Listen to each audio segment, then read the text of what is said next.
Segunda-feira, 9h18 da manhã, precisamente. Estou começando a gravar o vídeo. Tomara que eu consiga liberar na própria segunda-feira, daqui a pouco. E eu quero falar hoje de um conceito muito, mas muito importante relacionado ao desenvolvimento de aplicações no back-end, especificamente de APIs. Não serve só para APIs, na verdade é um padrão de projeto que também tem uma nomenclatura bem específica. Eu vou já comentar com vocês. Semana passada, das pessoas que trabalha aqui com a gente, o Mário, chegou e, estou com dúvida aqui com relação a esse conceito. Eu acho que entendi, mas não sei muito bem se entendi. E é mais ou menos o que eu fiz com ele aqui presencialmente, eu quero comentar com vocês.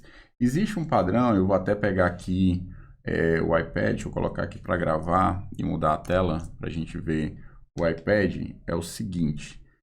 Existe um padrão que é um padrão conhecido como middleware, né? Você tem aplicações middlewares. O que é um middleware, na verdade? Middleware é um intermediário, é uma aplicação, é um software que está no meio ali. O mid no começo é de middle, né, do meio, e o ware é de software, então é um software que está no meio. O middleware pode ser uma aplicação inteira, vamos supor que você tenha duas aplicações que precisam comunicar, só que a forma de comunicação das duas aplicações é incompatível, você pode colocar, né? Então você tem, por exemplo, uma aplicação A e uma aplicação B que não, digamos assim, são compatíveis do ponto de vista de comunicação.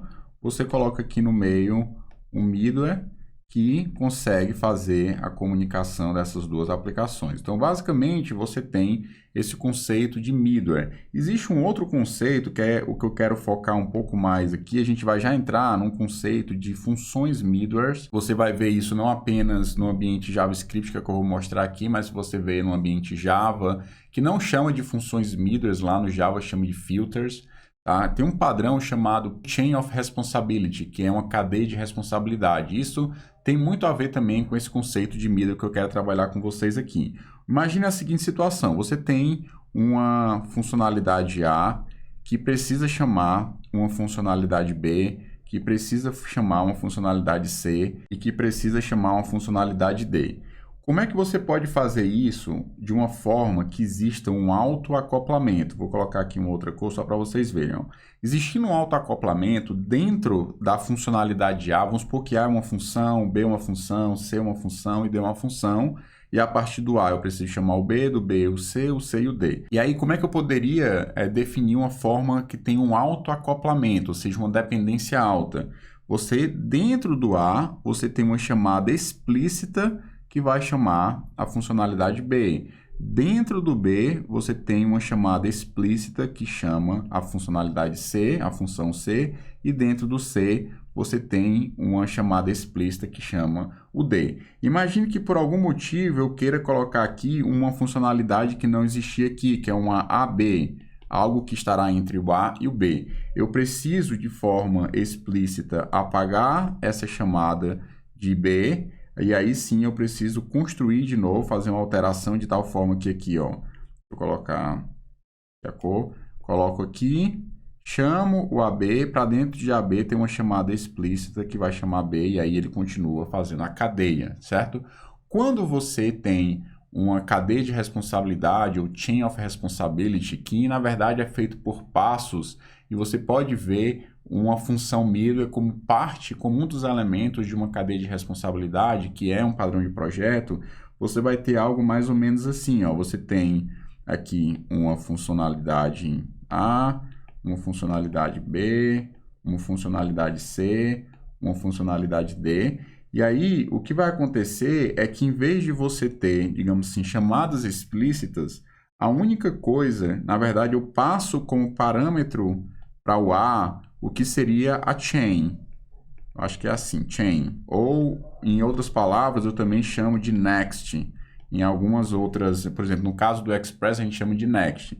O fato é que, como o A recebe uma referência para a cadeia, ele não precisa se preocupar quem é o próximo passo, ele simplesmente chama o próximo.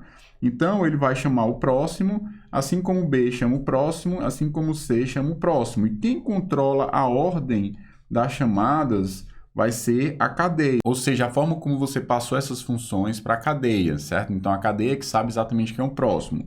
No momento que você for lá e adicionar, por exemplo, um outro passo aqui, AB, não tem problema, porque você não está chamando explicitamente o B, você está chamando o próximo.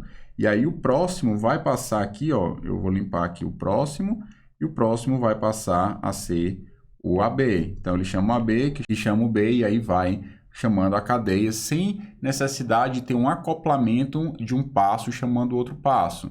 Ou seja, quando você trabalha com padrão middleware, tem tudo a ver com baixo acoplamento, porque você consegue ter várias funções que são independentes, que não existe um acoplamento direto entre elas, e você consegue atender uma requisição dividindo as responsabilidades. Uma função vai ser responsável por pegar os parâmetros e converter. Uma outra função vai ser responsável por validar a autenticação do usuário. Uma outra função vai ser responsável por logar a requisição. Outra função vai abrir uma transação. Uma outra função vai, de fato, persistir no banco. Então, você pode dividir uma requisição como uma cadeia de responsabilidade. Esse é um conceito extremamente importante dentro do desenvolvimento de APIs. Eu vou parar aqui o iPad para a gente ir para a tela. Então, vou voltar aqui para a tela para a gente criar aqui rapidamente uma aplicação e entender o que eu estou falando na prática. Eu vou entrar aqui no desktop, vou criar aqui uma pasta com o nome, sei lá, conceito, vou chamar aqui de mid, para ser um middleware. Então, vou entrar dentro de mid, e aqui dentro de mid eu vou dar um npm init -y, vou instalar npm i -s, vou instalar o express, e vou instalar também o nodemon, para não ficar precisando restartar a aplicação a cada mudança que eu fizer no código. A gente vai criar aqui um servidor muito simples. Já vou aqui abrir o browser para a gente deixar ele prontinho para a gente acessar. Acho que eu estou com... o browser está aqui, pronto. E aqui é do curso que eu estou trabalhando, daqui a pouco eu volto para ele. Então vamos aqui, ó. Aqui dentro, eu vou abrir aqui o VS Code para a gente trabalhar em cima desse código. E vou colocar aqui um arquivo do tipo index.js. E nós vamos aqui, ó, constante express, eu vou importar aqui o express. Além disso, eu vou criar aqui a minha aplicação, app, vai ser uma instância de express, vou chamar aqui. E no final, vou fazer app.listening, porta 3000. E vou chamar uma função callback só para dizer que está rodando aqui, ó, console.log iniciou. Pronto. Fazendo isso, e aí eu vou chamar aqui, deixa eu só ajeitar, pronto, o index vem para cá. Pronto, aqui, ó, eu vou chamar o nodemon, posso chamar, inclusive não precisaria nem ter instalado o nodemon, podia ter usado o npx, né? npx, nodemon, é até melhor. E aí eu vou passar aqui o index.js. Pronto, iniciou aqui.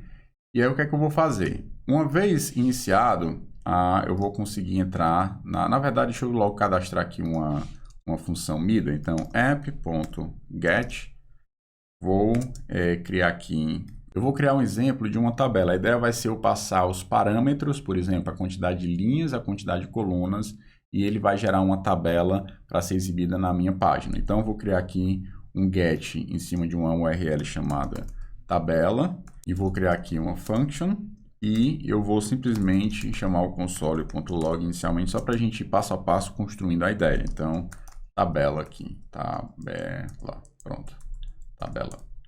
E aí, ó, nessa função eu não recebi inicialmente nenhum parâmetro, simplesmente quando ele chamar o get em cima dessa URL, ele vai colocar um console.log no terminal.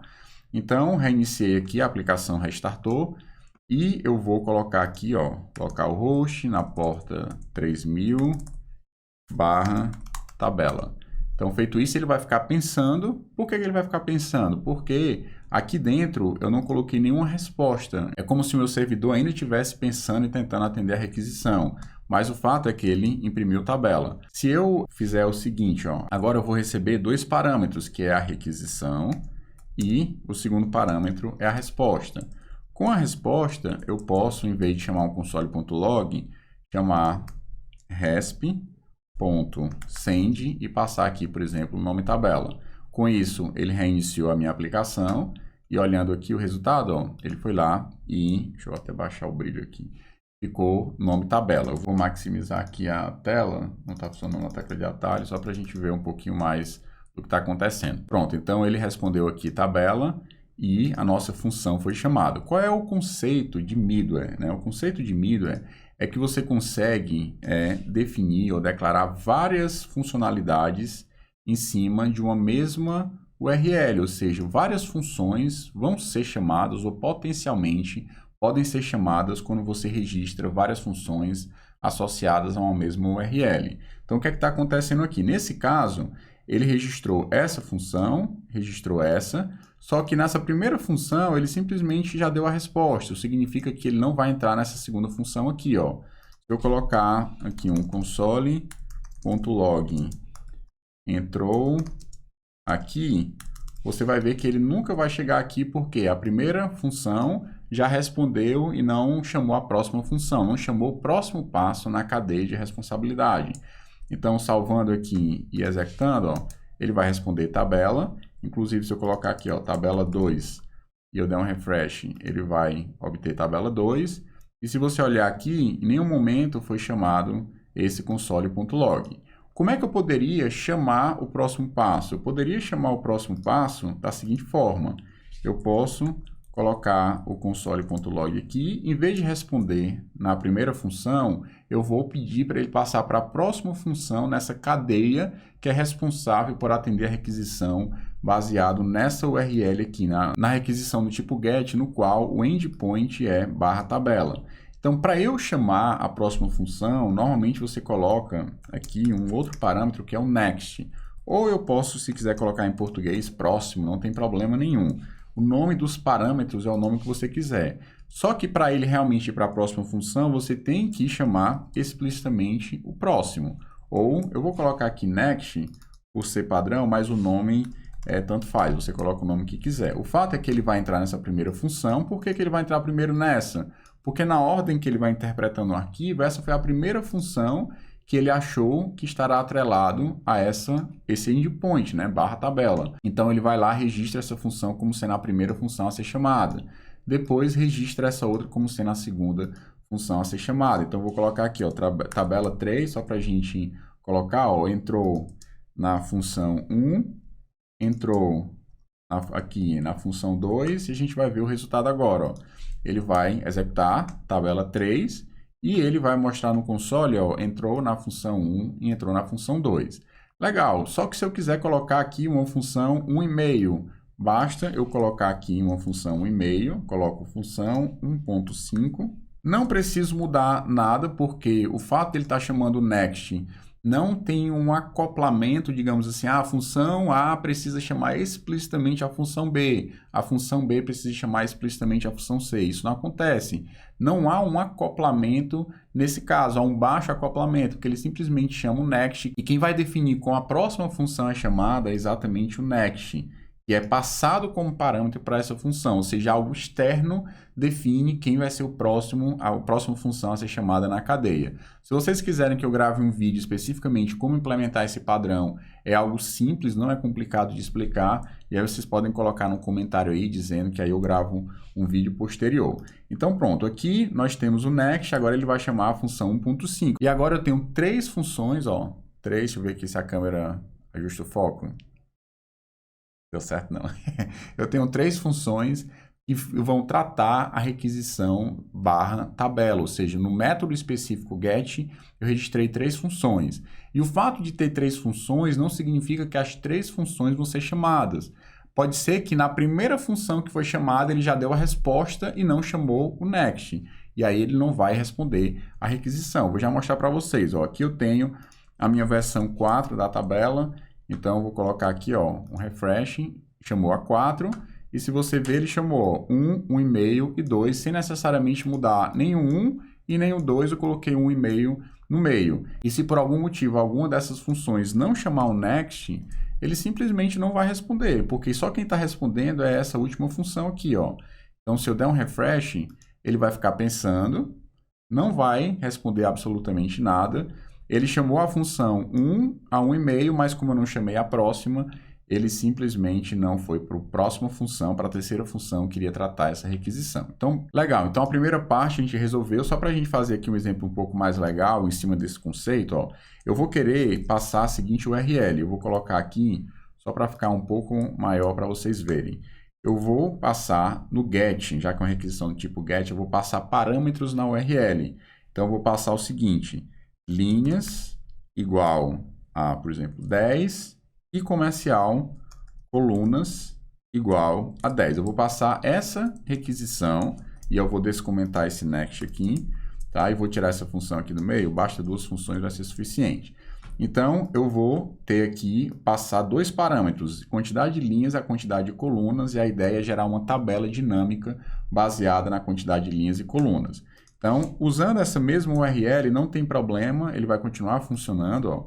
Deixa eu colocar aqui. Ele vai ignorar os parâmetros, porque eu não usei os parâmetros ainda. E eu vou fazer o seguinte, na primeira função, eu vou querer pegar os parâmetros, então vou fazer o seguinte, o parâmetro eu pego da requisição. Então, requisição.query, eu posso até dar aqui um console.log para a gente ver o que é que tem dentro de requisição.query. Ó, vou executar aqui mais uma vez, dando refresh.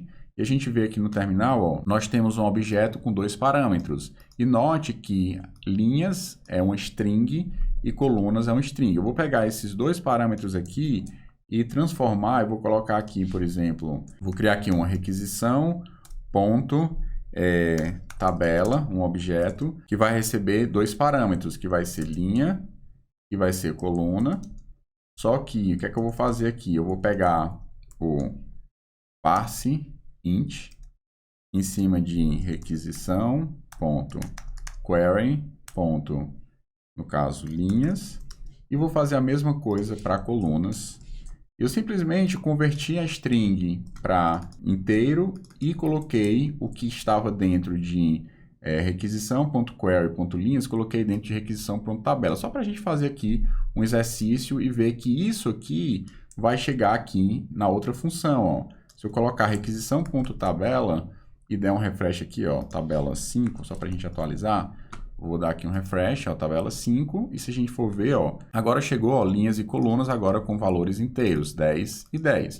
O que é legal é que você consegue comunicar a partir desses objetos que são passados de uma função para outra. Mesmo a requisição e a resposta, se você quiser colocar alguns atributos, eu quero colocar dentro da requisição o usuário logado, que em uma função middleware eu peguei o usuário do banco, verifiquei a senha, eu verifiquei o token que foi passado e coloquei o usuário na requisição. Significa que a partir daquele middleware, daquela função, as outras funções terão acesso a request.user, porque você pode colocar dentro do request novos atributos. Normalmente a gente acaba colocando no request, mas você também pode colocar no response. Então, feito isso, nós aqui nessa função temos acesso a requisição.tabela, linhas e colunas. E aí eu vou montar aqui, ó, vou criar um let chamado, sei lá, tabela, recebe uma string vazia ou a abertura da tabela aqui, table. Vou montar o HTML na mão mesmo, certo? A ideia aqui é fazer algo bem simples. Vou colocar aqui tabela mais igual e vou fechar aqui a minha table. Pronto. A ideia aqui é fazer 2 laços for. Então, vou fazer um for em cima, deixa eu ver se ele completa aqui para mim. For, pronto. Primeiro vai ser as linhas, então eu vou colocar aqui L de linha, e aí eu vou pegar aqui requisição, request, ponto, tabela, ponto, linhas, e vou montar as linhas aqui. Então, vai ser aqui tabela, vou pegar isso aqui, ó, tirar esse igual aqui, pegar uma linha igual a essa, colocar aqui, duplicar. Aqui eu vou abrir minha TR e vou fechar aqui a TR, que é a minha table row. E dentro da minha table row eu vou criar as colunas. Então eu tenho a minha table row e aqui eu vou criar um outro laço for. Vou colocar aqui um for. Aqui vai ser as colunas, que eu vou chamar aqui de C. E vai ter um request, tabela.colunas e colunas. Pronto. E aqui dentro eu vou definir os meus TDs, que é o meu table data. Então, vou pegar aqui, mais ou menos aqui um TD, e vou fechar o meu TD. Na verdade, eu vou colocar o TD assim, ó. Vou colocar um backtick para fazer um template string. Vou colocar aqui um TD, E vou criar uma variável aqui que vai ser um número que vai começar de 1. Então, vou fazer o seguinte, ó, let num, começa com 1. E sempre que ele passar aqui, eu vou incrementar num mais. E aqui dentro eu vou interpolar o valor de num para a gente ver o número crescendo. Então, o que vai acontecer agora? No final, eu vou responder o valor da tabela. Em outras palavras, eu passei uma função, peguei os valores dos parâmetros, converti ele e coloquei dentro de tabela. Na outra função, na função logo na sequência, eu já recebi a tabela resolvida como sendo valores inteiros. Fiz aqui, ó, criei uma tabela, fiz o primeiro for baseado na quantidade de linhas que eu vou querer ter para criar os TRs, fiz um for interno para percorrer a quantidade de colunas para montar os TDs, passando aqui um número e depois incrementando o número. Eu até poderia, se quiser, incrementar um número aqui, que eu chamo, interpolo o valor e depois incrementa. Tá? O ideal talvez seja fazer separado para não ficar tudo numa linha só e você ficar com o código um pouco mais confuso. Incrementei e no final ele vai gerar a tabela, fecha a tabela e coloca aqui. Ó. Eu coloquei para ele incrementar, né? Não substituir, sempre ir fazendo o append, né? Concatenando. A única que foi atribuída foi essa primeira aqui. Eu acredito que vai dar certo. Vou testar agora para ver se funciona. Então, ó, tabela, quantidade de linhas 10, quantidade de colunas 10, Enter. Gerou aqui. Deixa eu colocar só uma borda na tabela. Então, eu vou colocar aqui em border igual, pode ser aspas duplas, já que eu comecei com aspas simples. Border igual a 1. Dá aqui um refresh. Pronto. Eu vou diminuir só aqui um pouco o zoom, está muito alto. Pronto, ó. Então, gerou uma tabela de 10 linhas e 10 colunas. Se eu colocar aqui, só para a gente ver um exemplo bem simples, né? 5 linhas e 10 colunas. Aqui, se eu colocar 2 colunas, aí você pode definir da forma que você quiser e ele vai montando a tabela dinamicamente em cima desse conceito de middleware. A ideia aqui não era tanto explicar o Express, não era tanto mostrar um exemplo válido de um Web Service REST, por exemplo, mas mostrar para você o conceito da função middleware, que esse é um conceito fundamental no desenvolvimento de APIs REST, não só na parte de JavaScript com Express, mas também se você olhar para o Java, lá você vai ter do antigo, bem antigo, né, Servlet Filter, que era um filtro que você colocava antes de chegar na função que vai atender a requisição. Então, você poderia ter uma cadeia de filtros colocados, um filtro de autenticação, um filtro para abrir transação, um filtro para você logar, um filtro para fazer diversas coisas antes de chegar realmente na função que vai atender. Aqui no Express a mesma coisa, você vai definir vários filtros e você vai ter uma função middleware para autenticação, uma função middleware para abrir uma transação se for o caso, uma função middleware para logar na sua aplicação ou qualquer outra funcionalidade que você precise fazer em cadeia. E o legal desse padrão é que você não tem um acoplamento alto, você tem um baixo acoplamento. Por quê? Porque você consegue ir colocando outros elementos na cadeia e não precisa mudar os elementos anteriores, porque quem controla, digamos assim, o fluxo das chamadas é exatamente algo externo, é exatamente quem consegue receber as funções registradas e aí passa a função next para ser chamada. E aí você também tem a possibilidade de não chamar o next. Por exemplo, vamos supor que você criou uma função que vai autenticar. E aí você viu que o token passado é um token inválido. Você não chama o next.